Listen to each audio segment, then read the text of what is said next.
அதை இம்மானுவேல் அப்படின்னு சொன்னான்னா தேவன் நம்மோடு கூட இருக்கிறார்.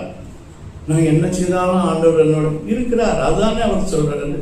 உன்னை விட்டு அவர் விலகுவதும் இல்லை, உன்னை கைவிடுவதும் இல்லை. அவர் நம்ம விட்டு அவர் விலகினார்னா ஒரு நிமிஷத்துல நம்மளை சாத்தா அழிச்சு போடுவோம்.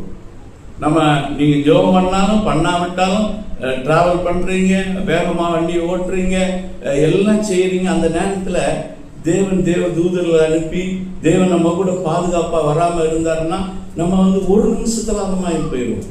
ஒரு செகண்ட் அப்படி தூங்கி அப்படி முடிச்சோன்னா வண்டிகள் கொலாய்டாகி ஒரு குடும்பம் எல்லாம் 7 பேர் அப்படியே செத்து போனாங்க. இப்போ மெதினாவுக்கு போனவங்க 43 பேர் இந்த பஸ் டேங்கரோட மோதிச்சு. ஒரு குடும்பத்துல மட்டும் 7 பேர் கரையை செத்து போனாங்க.